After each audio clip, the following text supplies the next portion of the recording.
एक जंगल में बिल्लू नाम का चूहा रहा करता था। उसे खाने पीने का बहुत शौक था। वो हर वक्त खाता ही रहता था। बिल्लू का परिवार हमेशा उसे समझाता रहता था, बिल्लू बेटा, इतना ज्यादा खाना ठीक नहीं, तुम मोटे हो जाओगे और बीमार भी हो सकते हो। नहीं माँ, कुछ नहीं होता, मुझे खाने दो।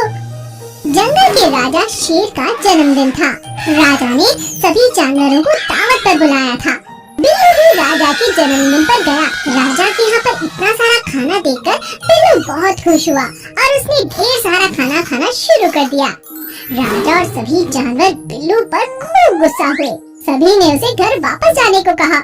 इतना स्वादिष्ट खाना देखकर मैं खड़ा थोड़ी ना रहता। मजा आ गया। बिल्लू के खाने की आदत बिल्कुल नहीं गई। वह धीरे धीरे मोटा होता चला गया। एक दिन बिल्लू के दोस्त ने उसे खेतों में उगे गन्ने की चोरी करने के लिए बुलाया।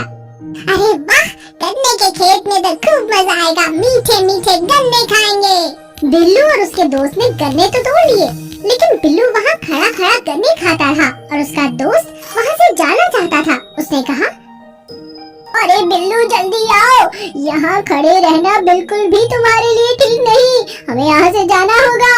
बिल्लू ने अपने दोस्त की बात नहीं सुनी और वहीं खड़ा खड़ा गन्ने खाता रहा। कुछ ही देर में एक बिल्ली वहाँ पहुँची। बिल्लू बिल्ली को देखकर भागने लगा, लेकिन इतना सारा खाने के बाद वो भाग ही नहीं सका। बिल्लू बड़ी कोशिश करने के बाद एक झाड़ के पीछे जाकर छुप गया और बिल्ली को चकमा दे दिया।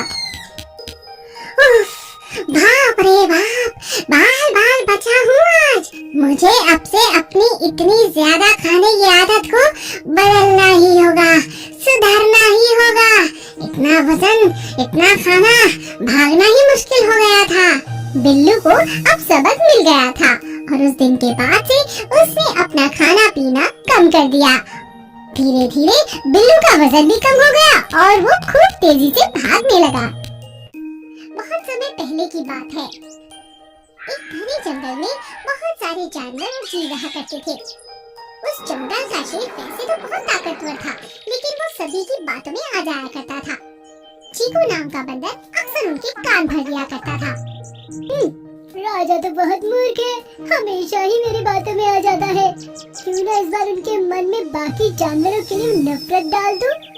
सिर्फ मैं ही अच्छा बना रहूंगा, सब यहाँ से चले जाएंगे। चीकू राजा के पास जाता है और कहता है, राजा जी, आज कसरत करते हुए मैंने बाकी जानवरों को कहते हुए सुना कि वो आपको राजा बनाकर नहीं रखना चाहते, वो हाथी को राजा बनाना चाहते हैं। क्या कहा तुमने? चलो मेरे साथ। राजा गुस्से में आ जाता है और उसी जगह पहुंच जाता है और सभी जानवरों को खूब डांट लगाता है। ये सब सुनकर हाथी कहता है, ये आप क्या कह रहे हैं महाराज? आप हमारे सब कुछ हैं, हमें राजा नहीं बनना, आप ही राजा हैं, हम आपकी बहुत इज्जत करते हैं। लेकिन राजा किसी की बात नहीं सुनता और उन्हें सजा देता है। चले जाओ यहाँ से। सभी जानवर दुखी होकर जंगल से बाहर निकल जाते हैं। वहाँ एक पानी का तालाब होता है। सभी वहाँ पानी पी रहे होते हैं और तभी अचानक वहाँ एक कुत्ता आ जाता है। अरे भाई, तुम कौन हो? मेरे यहाँ पर आकर पानी पी रहे हो? पहले तो तुम्हें कभी नहीं देखा। सभी जानवर अपना परिचय देते हैं। कुत्ते को शेर की सजा के बारे में बताते हैं। हाँ, तुम अपने राजा से डरकर यहाँ आए हो। चलो अभी मेरे साथ, अभी ऐसी धमकी दूंगा कि तुम्हें वापस जंगल में रख लेगा। क्या कह रहे हो? शेर को क्या कोई धमकी दे सकता है? क्यों नहीं, धमकी देने के लिए जिगरा चाहिए, मन चाहिए, हिम्मत चाहिए और तुम्हारा शेर तो कच्चे कान वाला लगता है, तुरंत डर जाएगा और अगर ना डरा तो मुझे बचा लेना। सभी जानवर मान जाते हैं और कुत्ता जोर से जाकर जंगल के बीचों बीच खड़ा हो जाता है और कहने लगता है, कौन है यहाँ का शेर? मैं किसी से नहीं डरता, यहीं आओ, अभी आओ, आज के बाद मेरे दोस्त यहीं रहेंगे। जोर जोर से कुत्ते की आवाजें सुनकर चीकू तुरंत शेर के पास जाता है और सारी बात बताता है। शेर घबरा जाता है और वहाँ से भाग जाता है। अरे वाह, छोटा सा कुत्ता और इतनी हिम्मत, हमारा शेर ही भगा दिया। तुम्हारा बहुत बहुत शुक्रिया कुत्ते। एक समय की बात है, एक गांव में एक पति पत्नी रहा करते थे। उनको एक सन्यासी ने बहुत साल पहले एक श्राप दिया था, जिस कारण उनका कभी बच्चा नहीं हो सकता था। वो दोनों बार बार सन्यासी से वो श्राप हटाने की मिन्नतें किया करते थे, लेकिन सन्यासी कभी उनकी बात नहीं सुनता। अब हम क्या करें? ये श्राप कैसे हटाएं हम? दुखी होकर एक दिन पति सन्यासी के पास गया। हे सन्यासी बाबा, ये श्राप हमारे ऊपर से क्यों नहीं हटा देते आप? मेरी पत्नी दिन रात रोती रहती है। हम आपसे हाथ जोड़कर, पैर पकड़कर माफी मांगते हैं। मैं जानता हूँ उस दिन हमने एक बहुत बड़ी गलती की थी।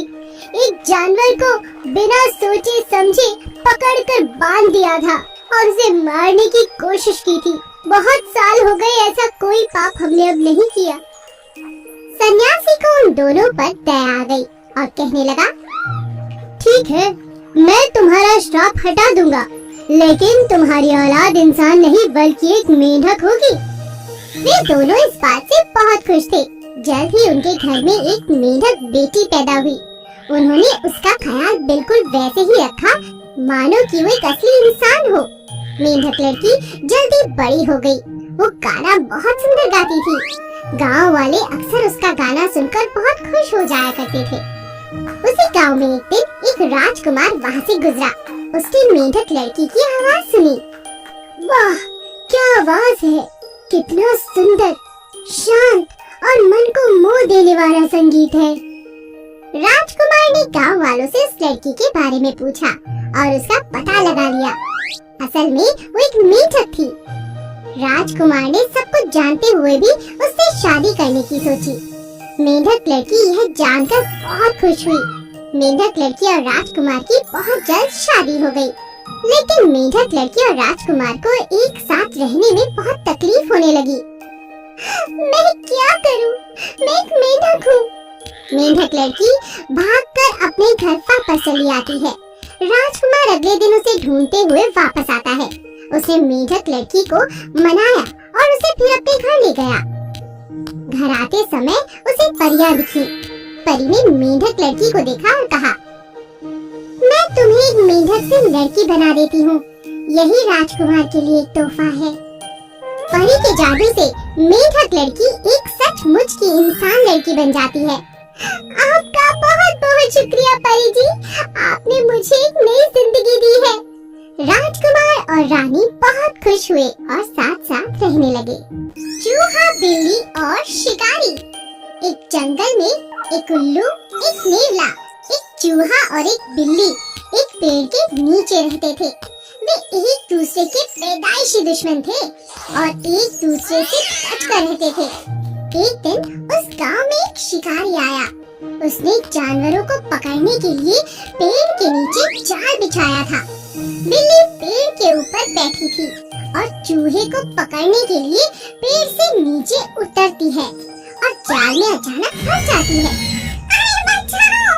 मुझे कोई बचाओ! नहीं, नहीं! चूहा बिल्ली की आवाज सुन उसके पास आया और उसे जाल में देखकर हंसने लगा। आज बिल्ली जाल में फंस गई। मुझे पकड़ने तो नहीं आ रही थी ना। तुमसे बचकर रहता हूँ। तुम बहुत शैतान हो बिल्ली। चूहा खुशी में नाचने गाने लगा। चूहे की आवाज सुन उल्लू और नेवला भी पेड़ से उतरकर नीचे आ गए।